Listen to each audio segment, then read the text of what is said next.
Hi friends, stitch and സ്റ്റൈലിൻ്റെ പുതിയൊരു വീഡിയോയിലേക്ക് എല്ലാവർക്കും സ്വാഗതം. നമ്മൾ ബ്ലൗസൊക്കെ തയ്ക്കുമ്പോൾ കഴുത്തിൻ്റെ ഇറക്കം കൂടുമ്പോൾ ഷോൾഡറിൽ എന്ത് മാറ്റം വരുത്തണമെന്ന് നമ്മൾ മുന്നൊരു വീഡിയോ ചെയ്തിരുന്നു. അതുപോലെ തന്നെ ആം ഡെപ്തിലും ചില മാറ്റങ്ങൾ വരുത്തണം.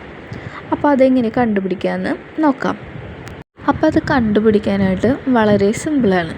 ഇപ്പോൾ നമ്മൾ നോർമലി ഇതുപോലെ ആം ഡെപ്ത് സ്ട്രെയിറ്റ് ആയിട്ടാണ് വരച്ചിട്ട് അതിൽ നിന്ന് ആം ഹോൾ കർവ് വരച്ചിട്ട് നമ്മൾ സ്റ്റിച്ച് ചെയ്യുകയാണെന്നുണ്ടെങ്കിൽ നമുക്ക് കൈയൊക്കെ പൊന്തിക്കുമ്പോൾ അവിടെ ഒരു പിടുത്തം വരും.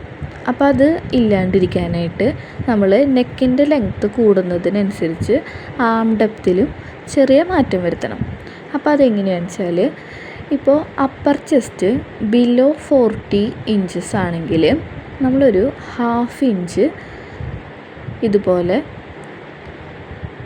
മാർക്ക് ചെയ്ത് കൊടുക്കുക. എന്നിട്ട് നമ്മൾ ഷോൾഡറിൽ നിന്ന് ഈ 1/2 ഇഞ്ച് അടയാളപ്പെടുത്തി കൊടുത്തേക്ക് സ്ട്രെയിറ്റ് ആയിട്ടൊരു ലൈൻ വരയ്ക്കാം.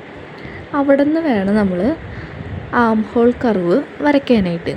അപ്പോൾ ഇതുപോലെ ചെയ്യാന്ന് വെച്ചാൽ നമുക്ക് നല്ല പെർഫെക്റ്റ് ആയിട്ട് തന്നെ സ്റ്റിച്ച് ചെയ്യാൻ പറ്റും.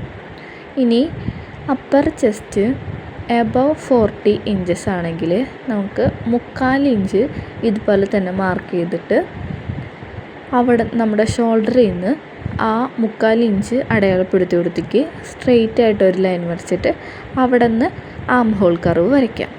അപ്പോൾ ഇത്രയേ ഉള്ളൂ, നമുക്ക് സിമ്പിളായിട്ട് തന്നെ ചെയ്യാൻ പറ്റും. അപ്പോൾ വീഡിയോ എല്ലാവർക്കും ഇഷ്ടപ്പെട്ടാൽ ഒന്ന് സബ്സ്ക്രൈബ് ചെയ്ത് സപ്പോർട്ട് ചെയ്യാം. അപ്പോൾ മറ്റൊരു വീഡിയോ ആയിട്ട് വീണ്ടും കാണാം.